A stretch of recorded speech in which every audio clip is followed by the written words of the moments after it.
A vida de Judas, parte 1. Um sol da Judeia incidia implacável sobre as águas plácidas do extremo sul do mar da Galileia. O ar salgado e pútrido da fábrica de secagem de peixe em Tariqueia impregnava as roupas e a pele dos trabalhadores. Entre eles, um homem de 30 anos, vestido com trajes que outrora foram finos, mas agora marcados pela poeira e pelo leibor, observava com olhos cansados o vai e vem dos pescadores. Seu nome era Judas Iscariotes, e aquele era o fundo do poço para um homem de seu pedigree. Judas era filho único de pais judeus ricos que viviam em Jericó, herdeiro de uma fortuna construída com o suor e a astúcia do pai em diversos negócios na opulenta cidade próxima ao Jordão. Ele fora criado para comandar, mimado e paparicado desde o berço, cada capricho seu era uma ordem. Essa criação forjou nele ideias exageradas sobre sua própria importância e uma incapacidade profunda de lidar com a frustração. Era um péssimo perdedor. Seus pais, membros da elite sacerdotal e alinhados com os saduceus menos aceita que controlava o templo e negociava com o poder romano, tinham planos precisos para o futuro do filho, um casamento arranjado, um posto de influência e a perpetuação da riqueza familiar. No entanto, algo aconteceu no coração de Judas.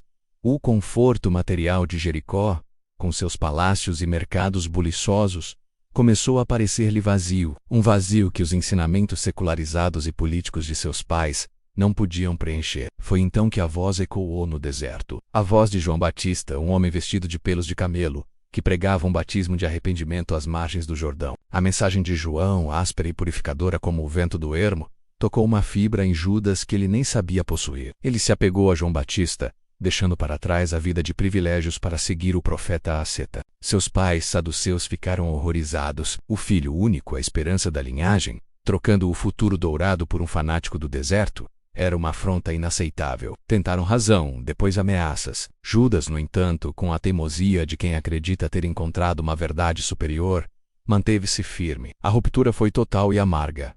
Eles o deserdaram. Num instante, Judas Iscariotes passou de herdeiro rico a um homem sem eira nem beira, desprezado pela própria família. A morte de João Batista, decapitado por capricho de Herodias e pela conivência covarde de Herodes Antipas, foi um golpe devastador para Judas. O mundo desabou. O profeta em quem ele depositara sua fé estava morto, e Deus parecia ter permitido aquilo. E no fundo de sua alma, uma pergunta começou a germinar. Um veneno de ressentimento. Onde estava Jesus, de quem João tanto falara quando seu primo precisou? Por que ele, com seu suposto poder, não interveio para salvar o Batista? Esse ressentimento, inicialmente inconsciente, tornou-se uma sombra que Judas carregaria para sempre. Sem rumo e sem recursos, Judas estava procurando emprego nessas regiões quando os apóstolos de Jesus o encontraram. Estavam em Tariqueia, no cais dos pescadores, e Tomé os conduziu até sua casa próxima. Foi Natanael, um homem de coração reto e sincero, quem notou algo em Judas. Viu nele não apenas um homem instruído, provavelmente o mais letrado entre os 12, mas também alguém com experiência em finanças. Uma habilidade rara e valiosa para um grupo que dependia de doações e administrava um tesouro comum. E principalmente por causa de sua experiência com finanças, Natanael o convidou para se juntar a eles. Judas Iscariotes, o 12º apóstolo, foi escolhido por Natanael. Ele nasceu em Queriote, uma pequena cidade no sul da Judéia, o que o tornava o único judeu entre os 12 apóstolos, todos galileus. Quando era menino, seus pais se mudaram para Jericó, onde ele morou e trabalhou nos diversos negócios de seu pai, até se interessar pela pregação e obra de João Batista. Agora em Tariqueia, ele era um refugiado espiritual e material. A apresentação foi feita. Natanael apresentou Judas Iscariotes, o judeu, como seu indicado para o apostolado e para honras semelhantes. Jesus fitou Judas com um olhar que parecia penetrar a alma, um olhar que via além das vestes empoeiradas e do orgulho ferido. A Judas Iscariotes, o mestre disse: Judas, somos todos uma só carne, e ao recebê-lo em nosso meio. Peço que você seja sempre leal aos seus irmãos galileus. Siga. E Judas seguiu. Foi nomeado tesoureiro do grupo. Ele carregava a bolsa, pagava todas as despesas e cuidava da contabilidade. Fazia estimativas orçamentárias para Mateus semana a semana e também enviava relatórios semanais para André. Judas liberava os fundos mediante autorização de André. André nomeou Judas tesoureiro dos 12, uma posição para a qual ele era eminentemente qualificado. E de fato, Judas era um bom homem de negócios. Era preciso tato, habilidade e paciência. Além de uma devoção meticulosa, para administrar os assuntos financeiros de um idealista como Jesus, sem falar em lidar com os métodos comerciais caóticos de alguns de seus apóstolos. Judas era realmente um grande executivo, um financista perspicaz e capaz. E era extremamente organizado. Quando o tesouro apostólico estava transbordando, Judas depositava fundos para serem usados posteriormente, quando eles pudessem sofrer muito com uma diminuição da renda. Nenhum dos 12 jamais criticou Judas, pelo que eles podiam ver. Judas Iscariotes era um tesoureiro incomparável, um homem instruído, apóstolo Liel, embora às vezes crítico e, em todos os sentidos da palavra, um grande sucesso. Os apóstolos amavam Judas. Ele era realmente um deles. No entanto, por trás da fachada competente, uma tempestade se formava. Judas não possuía nenhuma característica marcante de força pessoal,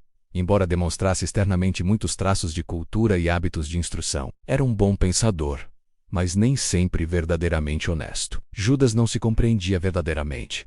Não era sincero consigo mesmo. Ele deve ter acreditado em Jesus, mas duvidamos que realmente amasse o Mestre de todo o coração. Sendo da Judéia e de uma família proeminente, Judas desenvolveu um preconceito sutil, mas persistente, contra seus companheiros galileus, que considerava rudes e simplórios. Aquele a quem 11 apóstolos consideravam um homem perfeito, aquele totalmente amável e o mais importante entre 10.000, esse judeu presunçoso muitas vezes ousava criticar em seu próprio coração. Ele realmente alimentava a ideia de que Jesus era tímido e um tanto receoso de afirmar seu próprio poder e autoridade. Todos os apóstolos amavam e respeitavam Natanael, e ele se dava muito bem com todos eles, exceto Judas Iscariotes. Judas achava que Natanael não levava seu apostolado suficientemente a sério. O coração alegre e a natureza despretensiosa de Natanael irritavam a seriedade organizada de Judas.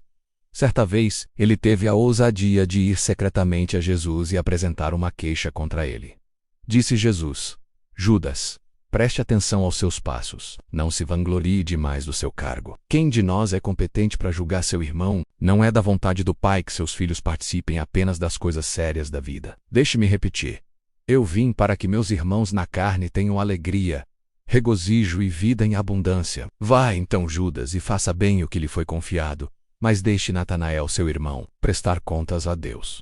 E a lembrança disso, juntamente com muitas outras experiências semelhantes, permaneceu por muito tempo no coração enganador de Judas Iscariotes. O caso de Judas ilustra a veracidade daquele ditado: há um caminho que ao homem parece direito, mas o seu fim é a morte. É perfeitamente possível ser vítima do engano pacífico de uma adaptação agradável aos caminhos do pecado e da morte. Tenha certeza de que Judas sempre foi financeiramente leal ao seu mestre e aos seus companheiros apóstolos. O dinheiro jamais poderia ter sido o motivo de sua traição ao mestre. O grande erro de Judas era interno e espiritual. Repetidas vezes, quando Jesus enviava seus apóstolos para orar a sós, Judas, em vez de se envolver em sincera comunhão com as forças espirituais do universo, entregava-se a pensamentos de medo humano, enquanto persistia em alimentar dúvidas sutis sobre a missão de Jesus. Além de ceder à sua infeliz tendência de nutrir sentimentos de vingança, sua mente era um campo fértil para a decepção. Judas ficou chocado com a morte de João Batista, profundamente magoado pelas repreensões do Mestre em diversas ocasiões. Desapontado quando Jesus se recusou a ser feito rei após a alimentação dos 5.000. Humilhado quando o grupo fugiu dos fariseus em certas ocasiões. Contrariado quando Jesus se recusou a aceitar o desafio dos fariseus por um sinal. Perplexo com a recusa de seu mestre em recorrer a manifestações de poder. E agora, mais recentemente, deprimido e confuso. Sendo da Judéia, Judas se ofendeu pessoalmente com a recente advertência de Jesus aos apóstolos para que se acautelassem com o fermento dos fariseus. Ele estava inclinado a considerar essa declaração como uma referência velada a si mesmo. Cada vez que Judas permitia que suas esperanças se elevassem menos esperanças de um reino político, de poder visível, de vingança contra os opressores romanos e saduceus, e Jesus fazia ou dizia algo para destruí-las, sempre restava em seu coração uma cicatriz de amargo ressentimento. E à medida que essas cicatrizes se multiplicavam, aquele coração, tantas vezes ferido, perdeu todo o afeto genuíno por aquele que infligiu essa experiência desagradável a uma personalidade bem intencionada. Porém covarde e egocêntrica, Judas tornou-se cada vez mais melancólico devido a essas decepções pessoais e, por fim, sucumbiu ao ressentimento. Seus sentimentos haviam sido feridos muitas vezes, e ele passou a suspeitar de forma anormal de seus melhores amigos, até mesmo do mestre. Logo ficou obcecado com a ideia de vingança. Qualquer coisa para se redimir, sim, até mesmo trair seus companheiros e seu mestre. O ponto de ruptura definitivo ocorreu em Betânia, na casa de Simão, o leproso. Nada de extraordinário aconteceu até perto do fim da festa, quando Maria, irmã de Lázaro, saiu do meio do grupo de mulheres presentes e, dirigindo-se a Jesus, que estava reclinado como convidado de honra, abriu um grande frasco de alabastro contendo um unguento muito raro e caro, e depois de ungir a cabeça do mestre, começou a derramá-lo sobre os seus pés, enquanto soltava os cabelos e os enxugava com ele. Toda a casa se encheu com o aroma do unguento, e todos os presentes ficaram admirados com o que Maria havia feito. Para Judas, aquele aroma precioso era o cheiro do desperdício. Ele, que administrava cada moeda com rigor, viu naquilo uma afronta lógica e aos pobres a quem, em teoria, eles serviam. Lázaro nada disse, mas quando algumas pessoas murmuraram, indignadas com o uso de um unguento tão caro, Judas Iscariotes aproximou-se de André, que estava reclinado, e disse: Por que este unguento não foi vendido e o dinheiro dado para alimentar os pobres? Você deveria falar com o mestre para que ele repreenda tal desperdício. Jesus, sabendo o que eles pensavam e ouvindo o que diziam, pôs a mão sobre a cabeça de Maria, enquanto ela estava ajoelhada ao seu lado, e, com um semblante bondoso, disse: Deixe-na em paz, cada um de vocês. Por que a incomodam com isso, visto que ela fez uma boa ação em seu coração? A vocês que murmuram e dizem que este perfume deveria ter sido vendido e o dinheiro dado aos pobres, digo-lhes que vocês sempre têm os pobres consigo, para que possam servi-los quando bem entenderem. Mas eu não estarei sempre com vocês. Em breve irei para o meu Pai.